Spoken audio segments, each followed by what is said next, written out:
SBC Media. Welcome to the iGaming Daily Podcast, analysing the news from the betting and gaming industry all over the globe, supported by Optimove, the #1 CRM marketing solution for the iGaming market. Hello and welcome to another edition of iGaming Daily, live from the floor of SBC Summit in Lisbon. I am Jessica Welman, editor of SBC Americas, and I've got one of my favorite people in our organization who I managed to rope back into the podcast loop every event.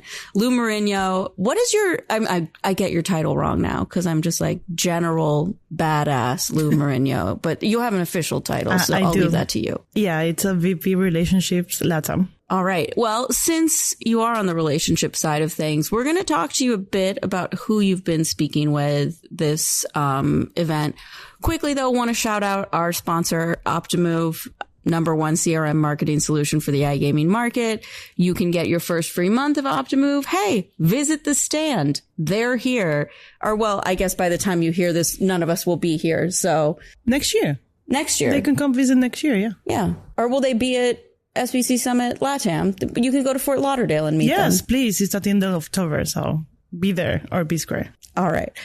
How's the event been for you? Oh, it's been great. Like, we knew that it was going to be the biggest to date, but seeing it in person and actually getting to walk the floor and meeting the people that you've been speaking to for all these months, it's amazing. And the feedback has been incredible. I will say this is not like anything I've ever been to. It's so much bigger than any gaming event I've ever been to. Can I mention the super stage? Like, I don't know. It's wild. Guys, I've been busy and I haven't gotten to listen to other iGaming Daily episodes. I mean, it's a little like, it's like a Taylor Swift performs in it arena. Yeah, like I don't know about you guys, but I've never been to an event where there's a stage that big and that pretty. Like, it's a pretty stage. I never thought that I would say that a stage is pretty, but it is. Oh, I'm a theater nerd. I've seen plenty, but like opera houses, not necessarily an arena. Yeah. You've been, talking to clients and that sort of thing. What's been kind of the buzz of the event? Is there any particular news story, any particular verticals that people are really talking about and interested in? Brazil. Yeah. It's not just that we hear Portuguese because we are in Portugal. I keep hearing the Brazilians, and even the non-Brazilians are interested in Brazil. That's pretty much all they talk about. Even the non-Brazilian LatAm operators, they know that something big is coming. So, like, I walk the different halls that we have here, and there's always a conversation about that, for sure. And you hear LatAm in your title, and I feel like I've been around you many times where they're like, tell me about Brazil. Yeah, no, I mean, we've heard that in the next few weeks, they're going to officially name all the operators with licenses in Brazil. That doesn't mean that they won't continue working on the regulation. It's a work in progress. It always is, especially in LatAm. But they know that this is the right time for them to work on getting everything in place, but also getting partners, providers, just people who will help them build their businesses for the years to come. Are you a little sad about LatAm leaving? I mean, like, you'll be there in October and it'll be at Hard Rock, and we'll be back in Fort Lauderdale for the co-branded SBC Americas event in May. But are you a little sad to say goodbye to the Hard Rock home? I am kind of heartbroken because the venue is amazing. Like, not just the hotel. The hotel is something else, like the guitar-shaped hotel. That's iconic. But also, like, the venue and just the fact that you can stay there and go to the event and then go up your room if you forgot something. I know, but we're too big now. Yeah, we needed more space. I don't know, like, if you are out there listening to this and you went to the event last year, we had booths at the hallways. Yeah. Because like there wasn't enough space, and the interest in LatAm, it's not just Latin American companies there. It's just international ones as well, because they want to see what's up. They want to know the companies. They want to know all the stakeholders. And I'm not just saying this because I'm from SBC, but that really is the place to be. It's a sales pitch. Yeah, no, surprise, I'm we're not an infomercial this episode. Just telling you all the places that you need to go. No, it is my favorite event. I'm not trying to sell anything. I'm really excited about the event. It's 1 month away, so favorite time of the year. Are you going to dress up for Halloween again? Oh, yeah. Do you have a costume planned? I do. I bought it 2 months ago. Oh, wow. Spoiler alert. I mean, it's up to you if it needs to be a surprise or not. No, it's Waldo. Oh, fun. Yeah. I'm really excited. Last year was Damien from Mean Girls. Yeah, that one always, she literally had to carry her phone around with her and show people the picture of what she was referencing. Because you know what happened? A few people thought that I was the Unabomber. So I had to clarify. No, I'm not. I mean, I dated myself going as Rainbow Bright. And then someone asked me if I was the Reading Rainbow. And I was like, another great 80s throwback, but no. I wish people could see the costumes because they were amazing. Yeah. Well, come in October, you can see it. Exactly. Closing party. All right. I'm going to go back to the super stage because what was also cool was that an initiative you put a lot of time and effort into it got the VIP treatment of being on the super stage and being part of like the big, showy, flashiest stage we've got. So for those who don't know, can you talk a bit about the Women's Empowerment Initiative? Yeah. So I'm sure that you guys all know that there's a few associations out there that focus on empowering women. However, we were at Rio earlier this year and we were talking about how there's not a single event that reunites all these associations. And we thought, why not do it ourselves? Why not, as event organizers, give them the platform to tell everyone what they've been doing, how they can help women improve their careers or whatever they need. Like they have multiple tools for whatever they want, basically. And we said, okay, like we have all the events coming up. Rio was the first one this year. And why not do it in Lisbon? It's our biggest show to date. It's the biggest platform that we can give them. And we started talking to all these associations and they were like, okay, this is a fantastic idea. We need like to unite our efforts to make something bigger. And that's basically how the Women's Empowerment Initiative was born. And now we have the support of, I would say, 10 associations.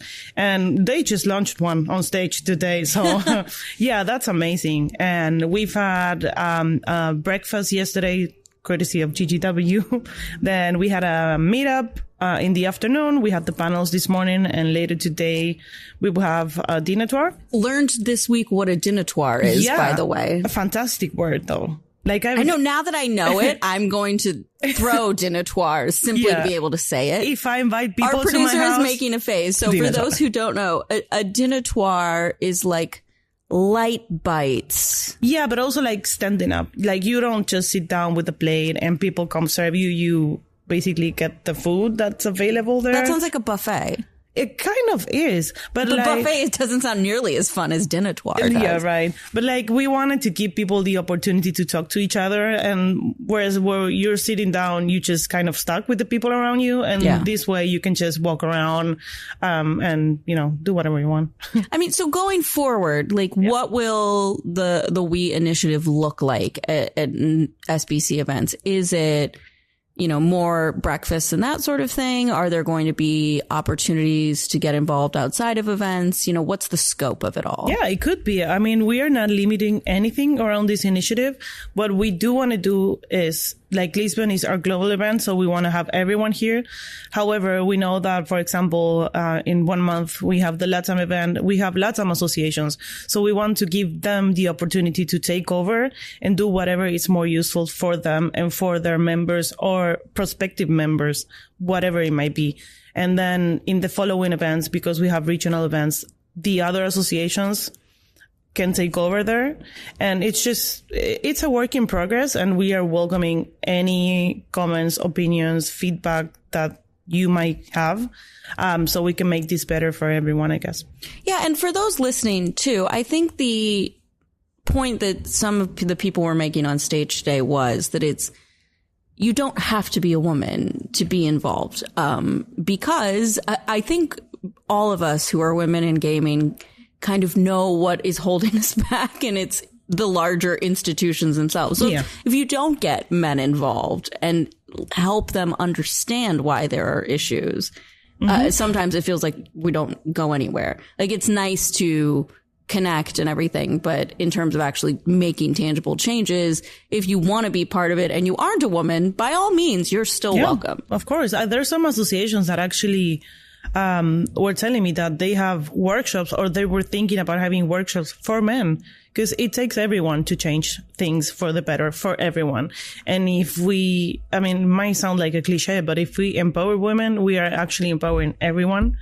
And again, we cannot do it just ourselves. We need everyone involved. So yeah. And yeah, about the audience, there was a speaker at one of the panels that pointed out that the audience at that point was 50% male. So again, it's amazing that the interest is out there and that now they have kind of a platform to showcase that. I mean, I will say too, walking around, there are some events I go to and I am very aware that I'm in the minority. And I think walking around this, maybe it's because it's so large, but it feels like we're making up. Globally, it seems better than the U.S. sometimes, in terms of representation. I don't remember her name, but the African women in gaming was saying that the industry there is actually 51% female, which was shocking to me. Awesome. But that's what's interesting about the initiative and why it's going to be so helpful is you learn those things and you can ask them, like, how'd you do that? Yeah. Yeah, no, I mean, I think it's a great example. And personally, myself, I would like to attend another conference that's headed by them so I can learn about that. And just by hearing these stories, I think we can all get something out of it. And eventually that will help us in our own careers. So I managed to tune into a bit of the women's initiative stuff this morning, but I'll be honest, the past couple of days, I may just retire and become a professional moderator because I have moderated 3 panels over the course of the event. It was cool, though. I enjoy moderating. It's always nice to have conversations. And as a former competitive public speaker, it scratches that itch the same way hosting the podcast does, you know? The first one on the first day I found super interesting and learned a lot. It was part of the player protection symposium talking about influencers and what role they kind of play in responsible gaming and how different regulators are starting to ask questions around influencers. I learned in Greece, for example, you essentially have to be regulated as an affiliate if you are like a streamer kind of influencer or something like that. In LatAm, are they doing anything around influencers? Yeah, and Brazil, actually. Like a big part of the regulation was about influencers and how they needed to come up with marketing rules. And I am not currently the best person to discuss that, but I know that there are some stuff in place that they need to follow before being able to actually use influencers in their campaigns. I mean, I've beaten this drum before, probably on this podcast more than once, that social media continues to be one where I think there's so much, at least in the US and Canada and the UK too, there's so much focus on like television advertising, and nobody's really kind of shining the light on the fact that operators are posting their own content dozens of times a day, and they're trying to generate engagement. And you've got influencers promoting brands and these sorts of things that, like, I feel like being on social media, I certainly am getting more inundated with sports betting in a way that feels intrusive, more than like an advertisement during a football game. You know what I mean? Yeah. 100%. In LatAm, I mean, I'm from LatAm, so I always go back to LatAm. But it's a big thing, not just in Brazil, like in every country. I can tell you that in Argentina, like in the city of Buenos Aires, that's the second biggest market. They've been talking about what they can do to stop that, because the exposure to everyone on social media, it's like never before. You have even like people who have cook shows promoting sports betting, and they're like, okay, but like, do we need some type of regulation here so we limit what's out there, or not even limit, so we can monitor what's out there, and if there's something that we need to do, we can actually intervene. So the discussion is super interesting there. Yeah, we had a good conversation about kind of, you know, how operators can better educate influencers on how to, because I mean, the goal of the influencer is to be able to talk about your brand in their voice, that you don't want to dilute that, but you also want them to be saying responsible things and behaving responsibly. interestingly, influencers also came up. This one, I always luck out with I get the affiliate CEOs a lot of times with panels, and I had them and the new Catena Media CEO, Manuel Stan. I asked them kind of the past 5 years, what was the biggest surprise? And he said he really wishes the company had understood. I mean, he's new too, so he's answering for other people, but like that affiliates kind of missed the boat on influencers. Yeah. They didn't know the role that they were going to play. I don't think any of us expected like the hawk to a girl is suddenly gonna, be giving out pics on Better. Like, yeah, it really is taking it by storm though. But he said, the bright side is we missed the boat on social in a lot of ways that influencers didn't when it came to promoting sports books. But they still play an important role because they can be kind of an intermediary between influencer and operator, where somebody who is licensed, especially like in the US and in markets where affiliates need to be regulated, helping that influencer make sure that they're adhering to guidelines and creating opportunities for them that they can't pursue themselves because they don't have a license, So, we heard a lot about it. That was kind of my big overarching message of all of the panels was influencers are increasingly a part of this, and they're amazing and useful, but they also are potentially very, very dangerous because you have the internet moves very quickly. So you have somebody go wrong and then it's very hard to come back from it, Do you think that, because I've seen an increase in the number of affiliate companies in the industry, do you think that the new ones will learn from this and focus on that at the beginning, or they will just focus on the traditional way? I mean, the way Manuel was speaking was kind of like the ship had sailed, that these influencers are It's more that affiliates, because they've been traditionally so preoccupied with what's on page, the goal is to get them to your site, that social kind of got neglected as a result. And so the social space, which is where a lot of people are coming to know sports betting brands, is one where they're not as successful as they could have been. So we've seen some groups like, it's SGG, I think, is one that's very focused on like micro influencers, and kind of just creating a bank of them that are doing affiliate work. I think as new affiliate companies come up and you look to the future, I mean, kids don't even, kids, like I'm 900 years old, but like my nephews, like they don't Google. Yeah. They put questions into YouTube and I'm like, right, what on earth? Like, to me, it's so foreign and crazy. But fundamentally, where people are getting information from is changing. AI is becoming a place where people are getting information. So I think new affiliates, and that was kind of the overarching conversation of a 5-year look into affiliation, was that, people will continue to need information and good information. But the companies have to kind of adapt to, it's less about making the user come to your site. You need to go to where the user is. Yeah, that makes sense. So, all right. Well, I think we have a dînatoire to prepare for. So, ladies and gentlemen, we are going to wrap up this episode of iGaming Daily, the last one live from Portugal, but I'm pretty sure we'll at least do a phone in or something from G2E and our Vegas baby party. Oh, yeah. Don't forget, we've got that coming up in a couple of weeks in Las Vegas. If you haven't reached out about getting into that, I already have people. I don't even do the party. Vegas, baby. And people are texting me 2 weeks in advance, like, hey, do you know how I can get on the list for the party? So I can't even imagine what the actual people doing it are dealing with. Let me tell them they can go to the SBCEvents.com website and RSVP. Okay, do that. We'll see you in Vegas. And thanks for listening. Thank you for listening to today's iGaming Daily podcast, supported by Optimove, the #1 CRM marketing solution for the iGaming market.